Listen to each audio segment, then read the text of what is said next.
Newly released GoPro footage by Russian sources captures a dramatic FPV drone strike targeting dismounted Russian soldiers engaged in combat operations in Ukraine. The video shows Russian troops attempting to shoot down the drone with their rifles, but their efforts are in vain. Moments later, the drone impacts the ground, detonating and eliciting the screams of a soldier in distress.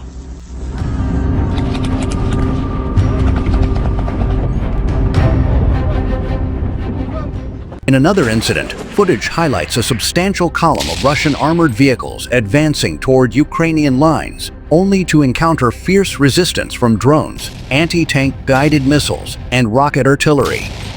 As has become routine, Russian forces suffered significant casualties during this operation. However, despite the losses, Russian forces have been making incremental gains westward in the Donetsk region, inching closer to the Dnipropetrovsk Oblast. Analysts suggest that if Russia continues its costly offensives at the current pace, it could reach the borders of Dnipropetrovsk within weeks.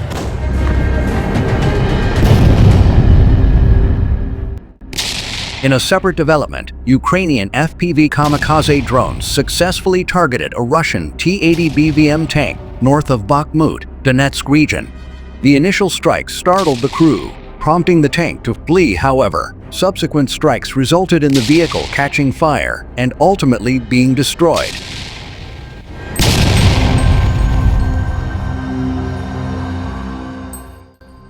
The footage also includes a compilation of recent FPV drone operations by Ukrainian forces against Russian troops near Pokrovsk. This material was released through official channels associated with the 4th Security Battalion of the 101st Separate Brigade of Ukraine, illustrating the ongoing conflict and the innovative tactics employed by both sides.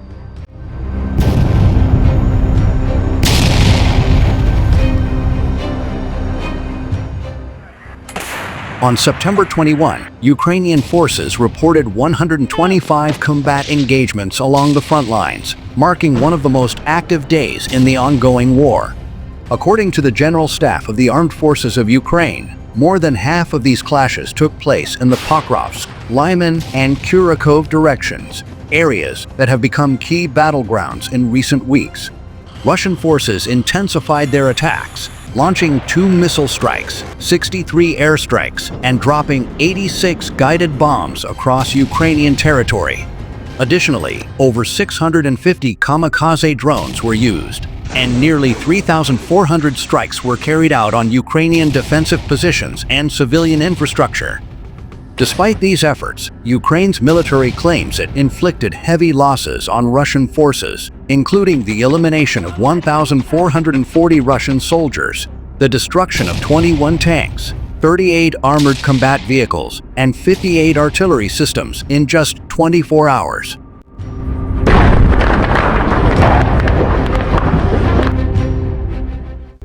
In a significant development, Ukrainian forces have reportedly launched an operation in Russia's Kursk Oblast, taking advantage of long-standing vulnerabilities in the region's defenses.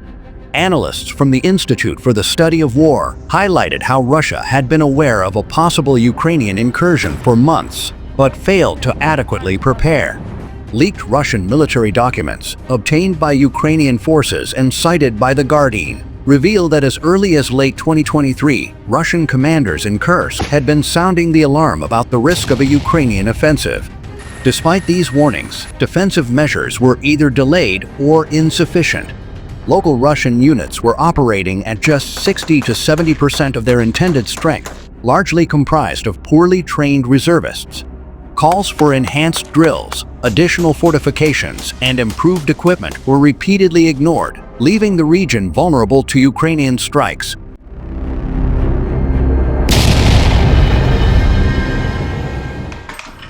As the war stretches into its 3rd year, Ukraine continues to bolster its defense forces by recruiting thousands of new volunteers each month.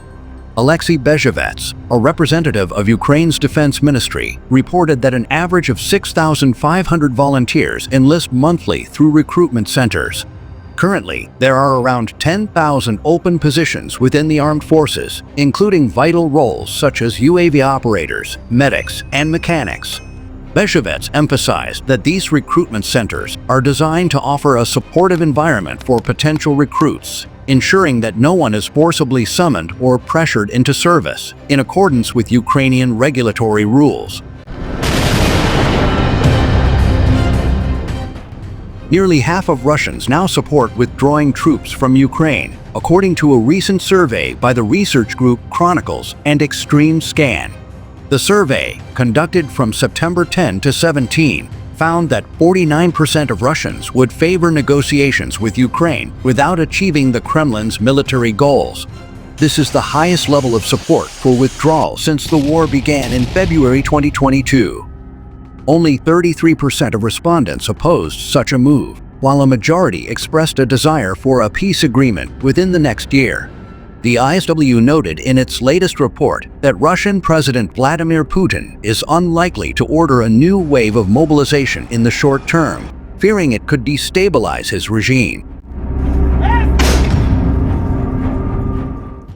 The United States is reportedly considering supplying Ukraine with a GM-154 cruise missiles capable of striking targets up to 110 kilometers away, as part of a $375 million military aid package.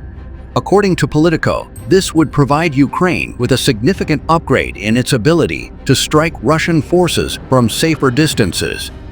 In a related development, Australia is in discussions with the US to send retired Abrams M1A1 tanks to Ukraine. Although Australia had previously ruled out sending the tanks, Defense Minister Richard Marles is now exploring options to transfer the vehicles in line with US export regulations. Michael Shoebridge, a former senior Australian defense official, urged swift action, noting that the tanks are still in good condition and would provide critical support to Ukraine's war efforts.